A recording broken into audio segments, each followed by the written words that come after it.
زاہد صرف نام ہی کا زاہد نہیں تھا، اس کے زہد و تقوی کے سب قائل تھے۔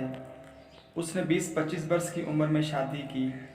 اس زمانے میں اس کے پاس 10,000 کے قریب روپے تھے۔ شادی پر 5,000 صرف ہو گئے، اتنی رقم باقی رہ گئی۔ زاہد بہت خوش تھا۔ اس کی بیوی بڑی خوش خصرت اور خوبصورت تھی۔ اس کو اس سے بے پناہ محبت ہوگی، وہ بھی اس کو دل و جان سے چاہتی تھی۔ دونوں سمجھتے تھے کہ جنت میں آباد ہیں۔ 1 برس کے بعد ان کے ہاں ایک لڑکی پیدا ہوئی جو ماں پر تھی، یعنی ویسی حسین، بڑی بڑی غلافی آنکھیں، ان پر لمبی پلکیں، مہین ابرو، چھوٹا سا لب دہن۔ اس لڑکی کا نام سوچنے میں کافی دیر لگ گئی۔ زاہد اور اس کی بیوی کو دوسروں کے تجویزی ہوئے نام پسند نہیں آتے تھے۔ وہ چاہتی تھی کہ خود زاہد نام بتائے۔ زاہد دیر تک سوچتا رہا، لیکن اس کے ذہن میں ایسا کوئی موزوں مناسب نام نہ آیا جو وہ اپنی بیٹی کے لیے منتخب کرتا۔ اس نے اپنی بیوی سے کہا، اتنی جلدی کیا ہے، نام رکھ لیا جائے گا۔ بیوی مصر تھی کہ نام ضرور رکھا جائے۔ میں اپنی بیٹی کو اتنی دیر بے نام نہیں رکھنا چاہتی۔ وہ کہتا، اس میں کیا حرج ہے، جب کوئی اچھا سا نام ذہن میں آئے گا تو اس گل گوتھنی کے ساتھ ٹانگ دیں گے، پر میں اسے کیا کہہ کر پکاروں، مجھے بڑی الجھن ہوتی ہے۔ فی الحال بٹیا کہہ دینا کافی ہے۔ یہ کافی نہیں ہے، میری بٹیا کا کوئی نام ہونا چاہیے، تم خود ہی منتخب کر لو۔ تو تھوڑا دن انتظار کرو، میں اردو کی لغت لاتا ہوں، اس کو پہلے صفحے سے آخری صفحے تک غور سے دیکھوں گا، اچھا نام مل جائے گا۔ میں نے آج تک یہ کبھی نہیں سنا تھا کہ لوگ اپنے بچوں اور بچیوں کے نام ڈکشنری سے نکالتے ہیں۔ نہیں میری جان، نکالتے ہیں۔ میرا ایک دوست ہے، اس کی جب بچی پیدا ہوئی تو اس نے فوراً اردو کی لغت نکالی اور اس کی ورگردانی کرنے کے بعد ایک نام چن لیا۔ کیا نام تھا؟ نگہت۔ اس کے کیا معنی ہیں؟ خوشبو۔ بڑا اچھا نام ہے نگہت، یعنی خوشبو، تو یہی نام رکھ لو۔ زاہد کی بیوی نے اپنی بچی کو جو سو رہی تھی ایک نظر دیکھا اور کہا، نہیں، میں اپنی بٹیا کے لیے پرانا نام نہیں رکھنا چاہتی، کوئی نیا نام تلاش کیجیے، جائیے ڈکشنری لے آئیے۔ زاہد مسکرایا، لیکن میرے پاس پیسے کہاں ہیں؟ زاہد کی بیوی بھی مسکرائی، میرا پرس الماری میں پڑا ہے، اس میں جتنے روپے آپ کو چاہیے نکال لیجیے۔ زاہد نے بہت بہتر کہا اور الماری کھول کر اس میں سے اپنی بیوی کا پرس نکالا اور 10 روپے کا ایک نوٹ لے کر بازار روانہ ہو گیا کہ لغت خرید لے۔ وہ کئی کتب فروش دکانوں میں گیا، کئی لغت دیکھے، بعض تو بہت قیمتی تھے جن کی 3 جلدیں تھیں، کچھ بڑے ناقص۔ آخر کار اس نے ایک لغت جس کی قیمت واجبی تھی خرید لیا اور راستے میں اس کی ورگردانی کرتا رہا تاکہ نام کا مسئلہ جلد حل ہو جائے۔ جب وہ انارکلی میں سے گزر رہا تھا تو اس کو ایک دوست مل گیا۔ وہ اسے اپنی بوٹوں کی دکان میں لے گیا۔ وہاں اسے قریب 1 گھنٹے تک بیٹھنا پڑا کیونکہ بہت دیر کے بعد اس سے ملاقات ہوئی تھی۔ جب اس کے دوست کو دوران گفتگو میں پتہ چلا کہ زاہد کے ہاں لڑکی ہوئی ہے تو وہ بہت خوش ہوا۔ تجوری میں سے 11 روپے نکالے اور زاہد سے کہا، یہ اس بچی کو دے دینا، کہنا تمہارے چچا نے دیے ہیں۔ نام کیا رکھا ہے اس کا؟ زاہد نے لغت کی طرف دیکھا جس کی جلد لال رنگ کی تھی۔ ابھی تک کوئی اچھا نام سوجھا نہیں۔ اس کے دوست نے جوتے کو کپڑے سے صاف کرتے ہوئے کہا، یار نام رکھنے میں دقت ہی کیا پیش آتی ہے؟ ثمینہ ہے، شہینہ ہے، نسرین ہے، الماس ہے۔ زاہد نے جواب دیا، یہ سب بکواس ہے۔ اس کے دوست نے جوتا ڈبے میں رکھا، تو اب جو بکواس تم کرو گے وہ بھی ہم سن لیں گے۔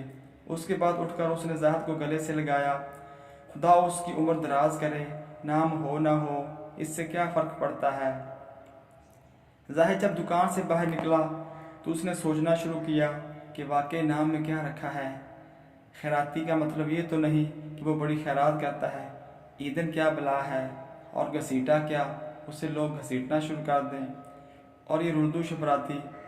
اس کے جی میں آئی کہ لغت کسی گندی موری میں پھینک دے اور گھر جا کر اپنی بیوی سے کہے، میری جان، نام میں کچھ نہیں پڑا، بس یہ دعا کرو کہ بچی کی عمر دراز ہو۔ وہ مختلف خیالات میں غرق تھا، لیکن معلوم نہیں کیوں اس کا دل غیر معمولی طور پر دھڑک رہا تھا۔ اس نے سوچا کہ شاید یہ اس کی پراگندہ خیالی کا باعث ہے۔ تھوڑی دور چلنے کے بعد اس کی طبیعت بہت زیادہ مضطرب ہو گئی۔ وہ چاہتا تھا کہ اڑ کر گھر پہنچے اور اپنی بچی کی پیشانی چومے۔ بغل میں لغت تھی، اس نے کئی بار دیکھنے کی کوشش کی، مگر اس کا دل اور دماغ متوازن نہیں تھا۔ اس نے تیز تیز چلنا شروع کر دیا، مگر تھوڑا فاصلہ طے کرنے کے بعد ہی بہت بری طرح ہانپنے لگا اور ایک دکان کے تھڑے پر بیٹھ گیا۔ اتنے میں ایک خالی تانگا آیا، اس نے اس کو ٹھہرایا اور اس میں بیٹھ کر تانگے والے سے کہا، چلو مزنگ لے چلو، لیکن جلدی پہنچاؤ، مجھے وہاں ایک بڑا ضروری کام ہے۔ مگر گھوڑا بہت ہی سست رفتار تھا، یا شاید زہد کو ایسا محسوس ہوا کہ اس کو عجلت تھی، وہ برق رفتاری سے گھر پہنچنا چاہتا تھا۔ اس نے کئی مرتبہ تانگے والے سے سخت سست الفاظ کہے جو وہ برداشت کرتا گیا۔ آخر جب اس کی برداشت کا پیمانہ لبریز ہو گیا تو اس نے زہد کو تانگے سے اتار دیا۔ ہائی کورٹ کے قریب اس نے زہد سے کرایہ بھی طلب نہ کیا۔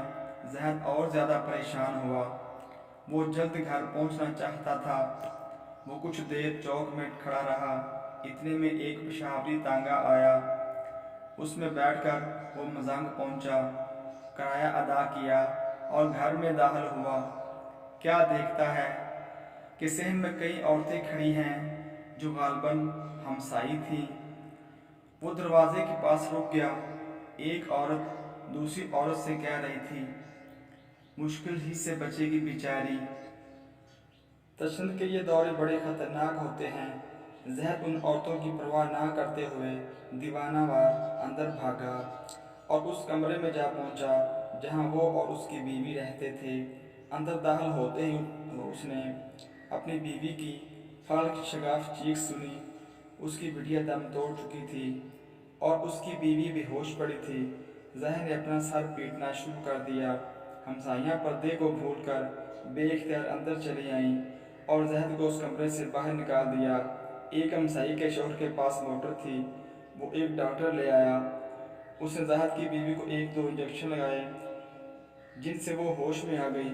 زہد ایک ایسے عالم میں تھا کہ اس کے سوچنے سمجھنے کی تمام قوتیں معطل ہو گئی تھیں۔ وہ صحن میں ایک کرسی پر بیٹھا، بغل میں لغت دبائے خلا میں دیکھ رہا تھا، جیسے وہ اپنی بیٹی کے لیے نام تلاش کرنے میں ماہر ہے۔ بچی کو دفنانے کا وقت آیا تو زاہد باہوش ہو گیا۔ اس نے کوئی آنسو نہ بہایا، کفن میں پڑی بچی کو اٹھایا اور اپنے دوستوں اور ہمسایوں کے ہمراہ قبرستان روانہ ہو گیا۔ وہاں قبر پہلے سے تیار کرا لی گئی تھی، اس نے خود اسے لٹایا اور اس کے ساتھ لغت رکھ دی۔ لوگوں نے سمجھا قرآن مجید ہے۔ انہیں بڑی حیرت ہوئی کہ مردوں کے ساتھ قرآن کو کون دفن کرتا ہے، یہ تو سراسر کفر ہے۔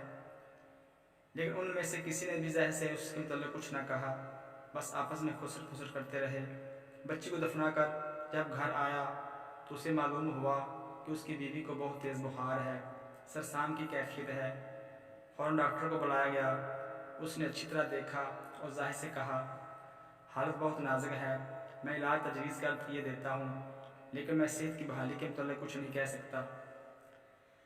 زاہد کو ایسا محسوس ہوا کہ اس پر بجلی آن گری ہے، لیکن اس نے سنبھل کر ڈاکٹر سے پوچھا، تکلیف کیا ہے؟ ڈاکٹر نے جواب دیا، بہت سی تکلیفیں ہیں۔ ایک تو یہ کہ انہیں بہت صدمہ پہنچا، دوسری یہ کہ ان کا دل بہت کمزور ہے، تیسری یہ کہ انہیں 105 ڈگری بخار ہے۔ ڈاکٹر نے چند ٹیکے تجویز کیے، 2 نسخے پلانے والی دواؤں کے لکھے اور چلا گیا۔ زاہد فوراً یہ سب چیزیں لے آیا، ٹیکے لگائے، دوائیں بڑی مشکل سے حلقے میں ٹپکائی گئیں، لیکن مریضہ کی حالت بہتر نہ ہوئی۔ 10-15 روز کے بعد اسے تھوڑا سا ہوش آیا، ہذیانی کیفیت بھی دور ہو گئی۔ زاہد نے اطمینان کا سانس لیا۔ اس کی پیاری حسین بیوی نے اسے بلایا اور بڑی نحیف آواز میں کہا، میرا اب آخری وقت آ گیا ہے، میں چند گھڑیوں کی مہمان ہوں۔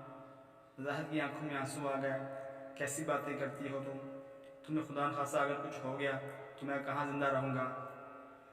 زاہد کی بیوی نے بڑی بڑی آنکھوں سے اس کی طرف دیکھا، یہ سب کہنے کی باتیں ہیں، میں مر گئی، کل دوسری آ جائے گی، خدا آپ کی عمر دراز کرے۔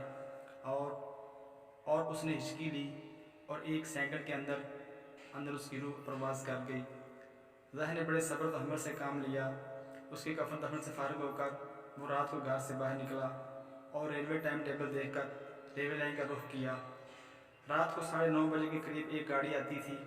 وہ مغل پورہ کی طرف روانہ ہو گیا تاکہ وہاں پٹڑی پر لیٹ جائے اور اسے کوئی دیکھ نہ سکے۔ گاڑی آئے گی تو اس کا خاتمہ ہو جائے گا، مجھے لمبی عمر کی کوئی خواہش نہیں۔ کہ جتنی جلدی مختصر ہو اتنا ہی اچھا ہے، میں اب اور زیادہ صدمے برداشت نہیں کر سکتا۔ جب وہ ریلوے لائن کے پاس پہنچا تو اسے گاڑی کی تیز روشنی جو انجن کی پیشانی پر ہوتی ہے دکھائی دی، لیکن ابھی وہ دور ہی تھی۔ اس نے انتظار کیا کہ جب قریب آئے گی تو وہ پٹڑی پر لیٹ جائے گا۔ تھوڑی دیر کے بعد گاڑی قریب آ گئی۔ زاہد آگے بڑھا، مگر اس نے دیکھا کہ ایک آدمی کہیں سے نمودار ہوا اور پٹڑی کے عین درمیان کھڑا ہو گیا۔ گاڑی بڑی تیز رفتار سے آ رہی تھی اور قریب تھا کہ وہ آدمی اس کی جھپٹ میں آ جائے۔ وہ تیزی سے لپکا اور اس آدمی کو دھکا دے کر پٹڑی کو اس طرف گرا دیا۔ گاڑی دندناتی ہوئی گزر گئی۔ اس آدمی سے زاہد نے کہا، کیا تم خود کشی کرنا چاہتے تھے؟ اس نے جواب دیا، جی ہاں۔ کیوں؟ بس صدمے اٹھاتے اٹھاتے اب جینے کو جی نہیں چاہتا۔ زاہد ناسے بن گیا، بھائی میرے، زندگی زندہ رہنے کے لیے ہے، اس کو اچھی طرح استعمال کرو۔ خود کشی بہت بڑی بزدلی ہے، اپنی جان خود لینا کہاں کی عقل مندی ہے۔ اٹھو، اپنے صدموں کو بھول جاؤ۔ انسان کی زندگی میں صدمے نہ ہوں تو خوشیوں سے کیا حظ اٹھائے گا۔ چلو میرے ساتھ چلو۔